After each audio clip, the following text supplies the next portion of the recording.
আসসালামু আলাইকুম দর্শক, এই মুহূর্তে অবস্থান করছি যশোর জেলার সদর উপজেলার বাড়িনগর গরুর হাটে।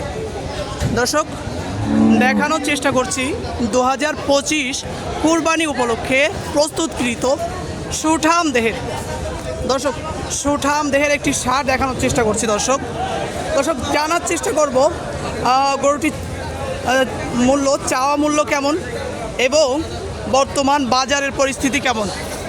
আসসালামু আলাইকুম ভাইজান, বাজারের পরিস্থিতি কেমন দেখছেন? হ্যাঁ, ভালোই জমজমাট। কত চাচ্ছেন? আড়াই চাচ্ছিলাম। 2.5 লাখ, অর্থাৎ 2,50,000। দর্শক, দেখানোর চেষ্টা করছি সুঠাম দেহের 2025 কুরবানি উপলক্ষে প্রস্তুতকৃত একটি বিশাল ষাঁড়। এখানে বেচা কিনা কেমন হতে পারে? হ্যাঁ, ভালো। 35 দাম হচ্ছে, আমি 45 বলে দিচ্ছি ফিক্স। আচ্ছা দর্শক, এখন পর্যন্ত 2,35,000 পর্যন্ত দাম উঠেছে।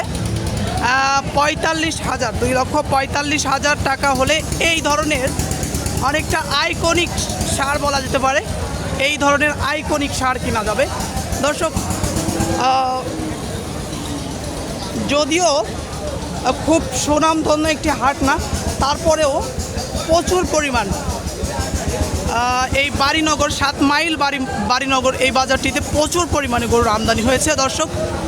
দর্শক আমরা দেখানোর চেষ্টা করছি, স্ক্রিনে দেখানো এই বিশাল এবং সুঠাম দেহের এই ষাঁড়টির দাম 2,50,000 টাকা চাওয়া দাম এবং বেচা কিনা হচ্ছে 2,45,000 টাকা।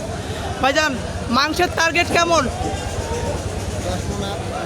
10 মণ আপ, অর্থাৎ অনেকেই ধারণা করছেন 10 মণ প্লাস মাংসের টার্গেট। সেই হিসাবে খুবই কম প্রাইস বলা যেতে পারে। দর্শক,